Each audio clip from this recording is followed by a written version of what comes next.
Mon Seigneur et mon Dieu, je crois de tout mon cœur que tu es ici, que tu me vois, que tu m'entends. Je t'adore à genoux devant toi. Je te demande le pardon de mes péchés et ton aide pour faire de mon mieux ce moment de prière. Marie, ma mère immaculée, Saint Joseph et mon ange gardien, intercédez pour moi. L'autre jour, j'étais avec une des personnes qui travaille sur la paroisse et c'était précisément le jour qu'on appelle le jour de l'été et il faisait pas forcément le temps qu'on s'attend à voir lorsqu'on est en été, sur le premier jour de l'été, et elle disait c'est magnifique ce premier jour d'automne, extraordinaire, c'est sympa d'être en t-shirt pour ce premier jour d'automne. Évidemment, il y avait un peu d'ironie derrière tout ça.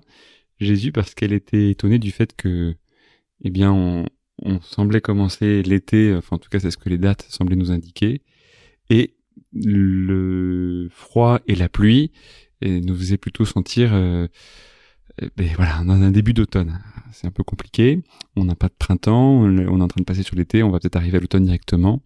Il n'y a plus de saison comme on dit, et je pensais en préparant avec toi, Jésus, cette méditation, à cette fête que on célèbre depuis le 21 juin jusqu'au 24 juin, qu'on appelle les feux de la Saint-Jean, qui est lié à justement ce solstice d'été où on a le jour le plus long de l'année.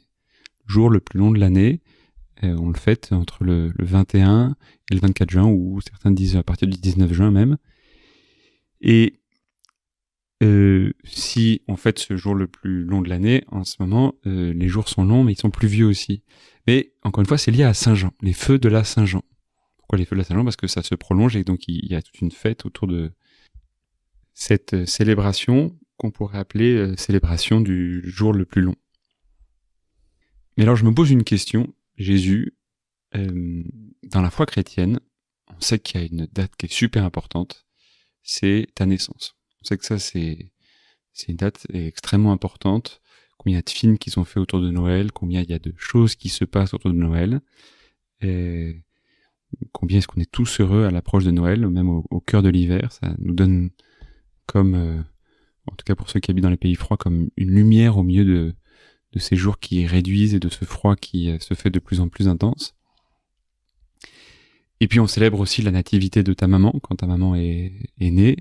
On célèbre son Immaculée Conception le 8 décembre, sa nativité le 8 septembre, logiquement 9 mois après. Mais il y a une autre naissance qu'on célèbre dans l'Église, qui est extrêmement importante chez tous les chrétiens, et tellement importante qu'elle est devenue fête traditionnelle. Déjà au IVe siècle, saint Augustin en parle, un de tes saints, c'est la fête de Saint Jean-Baptiste. Pourquoi est-ce que ce Saint Jean-Baptiste, il est si important ?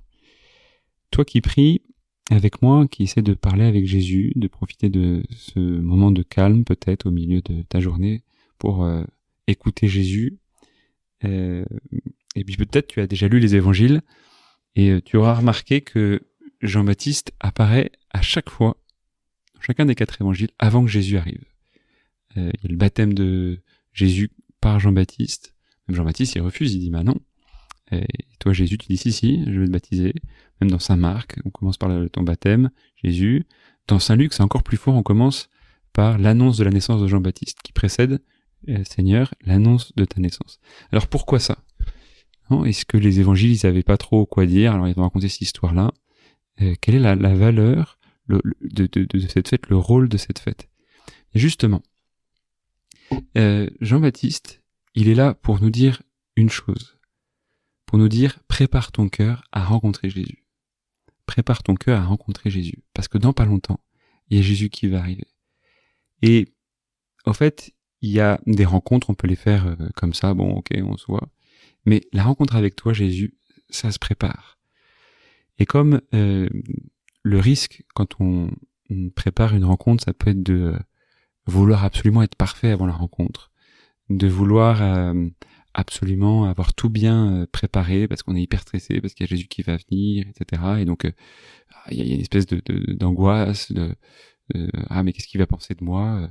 Et il y a tellement encore de gens qui ont peur de Jésus, de toi Seigneur comme juge, d'être condamné par toi, de comment tu vas la garder, etc. L'autre risque, c'est de dire, ah ben j'ai rien fait de mal, tout va bien se passer, Jésus, espèce de Jésus bisounours, etc. Et donc, du coup, on prépare pas non plus la rencontre. Les deux risques, c'est être trop stressé par la rencontre, ou l'autre risque, c'est on prépare pas, voilà. Et ça va être cool, hein, c'est le grand mot aujourd'hui. Tu célèbres un baptême, c'était comment? C'était cool. Tu vas voir un match de rugby, c'est cool. Tu vas regarder un film, c'est cool. Tu vas prendre une bière avec les copains, c'est cool. Bon, il y a quand même différents degrés de cool. Et en fait, si on regarde bien, Jésus, c'est que là, on va voir les jours qui, à partir d'aujourd'hui, vont décliner. Et Jean-Baptiste, il est en train de dire, à travers cette histoire-là, il est en train de dire, au fait, je vais vous faire vivre une expérience nouvelle. C'est que, pour préparer la rencontre avec Jésus, j'ai besoin de me rendre compte que sans toi, Jésus, je suis dans les ténèbres. Que sans toi, Jésus, je suis esclave. Que sans toi, Jésus, je n'y arrive pas. Que sans toi, Jésus, je me juge et me condamne. Que sans toi, Jésus, je me rends pas compte que j'ai besoin d'un sauveur. Et Jean-Baptiste, il vient pour quoi? Pour me montrer que tu es ma lumière. Pour me montrer que tu es mon libérateur. Pour me montrer que tu es la miséricorde. Pour me montrer que j'ai besoin de sauveur et que tu es mon sauveur. Et c'est pour ça que les jours déclinent petit à petit, pour dire, regarde dans quelle ténèbres tu es sans Jésus, regarde dans quel esclavage tu es sans Jésus. Si on se souvient, toi et moi, qui essayons de prier en ce moment, du titre d'un film qui parle justement d'un jour très long, c'est le jour le plus long. Le jour le plus long, eh bien, ça raconte cette histoire du début de la libération de la France, entre autres, et de l'occupation nazie. Et ce jour le plus long, il annonce justement cette libération de toute la France. Eh bien, ce que Jésus voudrait te dire à toi qui prie en ce moment et à moi, il voit te dire, regarde, dans pas longtemps, Jésus va te libérer. Dans pas longtemps, Jésus va t'éclairer. Dans pas longtemps, Jésus va t'aider à prendre conscience que tu as besoin d'être sauvé. Dans pas longtemps, Jésus va te montrer à quel point il est un juge doux et plein de miséricorde. Et qu'est-ce que Jean-Baptiste, la naissance de Jean-Baptiste, c'est comme l'œuvre qui annonce l'artiste.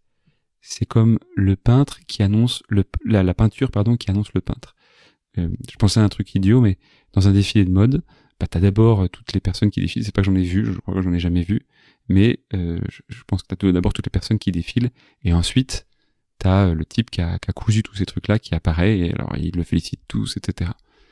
Eh bien, je crois que c'est un peu pareil. Jean-Baptiste, il montre combien l'œuvre de Dieu est grande.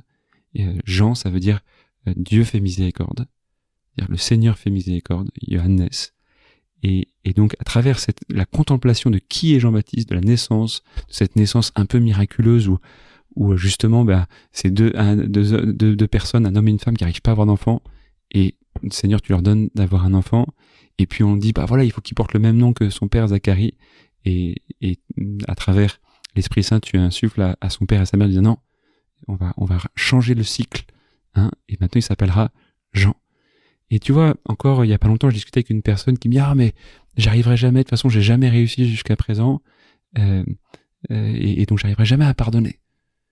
Oui, mais ça, c'est une logique où on continue à s'appeler par le nom de nos parents, par le nom de nos actes qu'on a fait, et on continue à reproduire toujours les mêmes actes. Mais quand Jean, tu arrives dans une vie, quand Jésus, tu nous envoies Jean dans une vie, tu annonces que tu peux faire quelque chose de nouveau, que tu peux nous permettre de pardonner là où on n'arrive pas à pardonner. Tu peux nous permettre de nous sentir pardonner là où on n'arrive pas à se sentir pardonner. Tu peux nous donner d'être libre là où on n'arrive pas à être libre. Tu peux nous donner de vivre à chaque instant avec toi là où on n'arrive pas à vivre chaque instant sous ton regard. Donc Jean-Baptiste, il vient pour annoncer tout ça. Et toi et moi, on a besoin de sentir, à partir d'aujourd'hui et jusqu'à Noël, bien combien est-ce que les ténèbres peuvent parfois nous étouffer, nous entourer, nous empêcher de vivre cette liberté, même nous empêcher de voir qu'on n'est pas libre, et combien est-ce que Jean-Baptiste vient te dire, t'inquiète pas, il arrive, il va bientôt arriver, et il va te sauver. Et c'est ça que nous célébrons aujourd'hui. Les feux de la Saint-Jean, c'est cette annonce de la lumière qui va décliner, Jean-Baptiste va petit à petit décliner, pour annoncer, pour laisser la place à celui qui va bientôt venir, Jésus, notre unique sauveur, notre libérateur, notre miséricorde, notre meilleur ami, notre Dieu qui s'est fait homme, pour que nous trouvions enfin la gloire à laquelle nous sommes appelés, que nous découvrions la splendeur que Dieu veut déposer, que toi, Seigneur, tu veux déposer en moi. Que la Vierge Marie, qui est notre mère, dont nous célébrons aussi la naissance le 8 septembre, elle nous aide à accueillir ce mystère de Saint Jean-Baptiste, à célébrer les feux de la Saint-Jean, dans le désir d'accueillir de plus en plus celui qui vient seul nous apporter la vraie liberté. Je te remercie, mon Dieu, des bonnes résolutions, des beaux désirs et des lumières que tu as semées dans mon cœur pendant ce moment de prière. Je te demande de m'aider à les faire fructifier. Marie, ma Mère Immaculée, Saint Joseph et mon ange gardien, accompagnez-moi toujours en chemin.